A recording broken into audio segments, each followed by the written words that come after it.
Next ಇದ್ರ ಪಕ್ಕದಲ್ಲಿ tomato ಗಿಡ ಇದೆ. ಟೊಮೊಟೊ ಗಿಡ ಜೊತೆಗೆ ಇದರಲ್ಲೂ ಬೆಂಡೆ ಗಿಡ. ಸೊ ಇದು ಬೆಂಡೆಕಾಯಿ ಎಲೆ. ಅದು ಬಿಟ್ಟರೆ ಇದು ಸೊಪ್ಪು ಅನ್ಸುತ್ತೆ ಇದು. ನೆಕ್ಸ್ಟು ಇದು ಪಕ್ಕದಲ್ಲಿ ಪೇಂಟ್ ಡಬ್ಬ ಇದೆ. ಇದರಲ್ಲಿ ಕೂಡ ಅಷ್ಟೇ ಇದು ಹೂವಿನ ಗಿಡನೇ.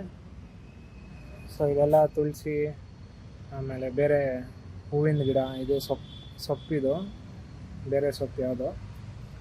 ಆಮೇಲೆ ಇಲ್ಲಿ ಒಂದು ಸ್ಟೆಪ್ ಬೈ ಸ್ಟೆಪ್ ಥರದ್ದು 3 ಸ್ಟೆಪ್ ಥರದ್ದು ಒಂದು ಫ್ರೇಮ್ ಇದೊಂದು ತೊಗೊಂಡಿದ್ದೀವಿ. ಇದು ನಾವು ಈ ಥರ ಚಿಕ್ಕ ಚಿಕ್ಕ ಗ್ರೋ ಬ್ಯಾಗ್ ಇತ್ತಲ್ವ, ಇದು ಅರೇಂಜ್ ಮಾಡೋಕ್ಕೆ ಚೆನ್ನಾಗಿರುತ್ತೆ ಅಂತ ತೊಗೊಂಡ್ವಿ. ಇದರಲ್ಲಿ ಸೊಪ್ಪು ಹಾಕ್ಬೇಕಂತ ನಾವು ತೊಗೊಂಡಿದ್ದು.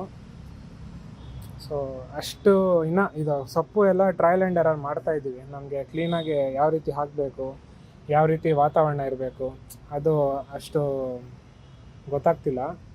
ಸೊ ಕೆಲವೊಂದು ಸತಿ ಚೆನ್ನಾಗಿ ಬರುತ್ತೆ, ಕೆಲವೊಂದು ಸತಿ ಚೆನ್ನಾಗಿ ಬರೋಲ್ಲ. ಇವಾಗ ಇದ್ರಲ್ಲಿ ನೋಡಿ ಅರವೆ ಎಷ್ಟು ಚೆನ್ನಾಗಿ ಬಂದಿದೆ. ಇವಾಗ ಇದೆಲ್ಲ ಬೀಜ, ಇದೆಲ್ಲ ನಾವು ಮತ್ತೆ ಯೂಸ್ ಮಾಡಿಕೊಂಡು ಹಾಕ್ಬೋದು. ಸೊ ಇದೆಲ್ಲ ನೆಲನಲ್ಲಿ ಇನ್ನೂ ಒಂದಷ್ಟು ಹೂವಿನ ಗಿಡಗಳೆಲ್ಲ ಬಂದಿದೆ. ಸೊ ಇದೆಲ್ಲ ಸ್ವಲ್ಪ ಕ್ಲೀನ್ ಮಾಡಿ ಕ್ಲೀನಾಗೆ ಸಾರ್ಟ್ ಮಾಡಬೇಕಿದು. ಸೊ ಇದಿಷ್ಟು ಹೂವು ರಿಲೇಟೆಡ್ ಸ್ವಲ್ಪ ಜಾಸ್ತಿ ಇರೋದು ಈ ಕಡೆ ಹೂವು, ಆಮೇಲೆ ಸ್ವಲ್ಪ ಸೊಪ್ಪು. ನೆಕ್ಸ್ಟು ಈ ಕಡೆ ಪೋರ್ಷನ್ನಲ್ಲಿ ಇಲ್ಲಿ ಕೂಡ ಅಷ್ಟೇ. ಇದೆಲ್ಲ ನಾವು ಒಂದಷ್ಟು ಬೀಜ ಯಾವುದೋ ಹಾಕಿಬಿಟ್ಟಿದ್ವಿ. ಇದರಲ್ಲಿ ಸಪೋಟ ಹಣ್ಣಿಂದ ಹಾಕಿದೆ ನಾನು. ಇದೇ ಇರಬೇಕು ಸಪೋಟ. ಸೊ 2-3 ಹಾಕಿದ್ದೆ, ಅದರಲ್ಲಿ ಇವಾಗ ಚಿಗುರು ಬಿಟ್ಟು ಬರ್ತಾ ಇದೆ ಇದು. ಸೊ ಇದ್ರ ನೆಕ್ಸ್ಟು ಇನ್ನೊಂಚೂರು ಬೇರೆ ಎಲೆ ಬರುತ್ತಲ್ಲ, ಅದೆಲ್ಲ ಬಂದಮೇಲೆ ಬೇರೆ ಪೇಂಟ್ ಬಕೆಟು ಅದರಲ್ಲಿ ಯಾವ್ದಾದ್ರು ಟ್ರಾನ್ಸ್ಪ್ಲಾಂಟ್ ಮಾಡ್ಬೋದು. ಇದೆಲ್ಲ ಹಳೇ ಟೊಮೊಟೊ ಗಿಡ. ಸೊ ಇದರದೆಲ್ಲ ಕಾಲಾವಧಿ ಆಗ್ತಿದೆ ಅನಿಸುತ್ತೆ. ಇದೆಲ್ಲ ತೆಗೆದುಬಿಟ್ಟು ಬೇರೆ ಏನಾದರೂ ಹಾಕ್ಕೋಬೋದು ಇದರಲ್ಲಿ.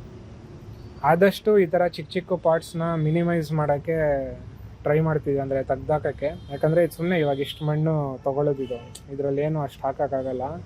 ಹಾಕಿದ್ರೂ ಮೇ ಬಿ ಒಂದೊಂದು ಗಿಡಗಳನ್ನ ಹಾಕಬೇಕು ಆ ಥರದ್ದು. ಸೊ ಸ್ವಲ್ಪ ಸಾರ್ಟ್ ಮಾಡಬೇಕು.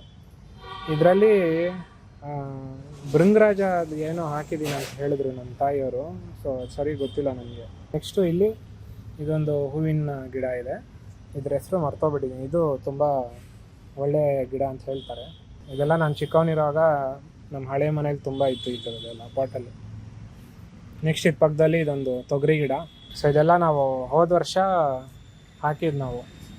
ಸೊ ತುಂಬ ಚೆನ್ನಾಗಿ ಬೆಳ್ಕೊಂಡು ಬಂದಿದೆ. ಈಗ ಕೆಲವೊಂದು ಕಡೆ ಎಲ್ಲ ಹೂ ಬರೋಕ್ಕೆ ಸ್ಟಾರ್ಟ್ ಆಗಿದೆ. ನೆಕ್ಸ್ಟ್ ನಮಗೆ ಸಿಗ್ಬೋದು. ಸೊ ಈ ಸತಿ ಎಷ್ಟು ತೊಗರಿ ಬರುತ್ತೆ ಅಂತ ನೋಡಬೇಕು.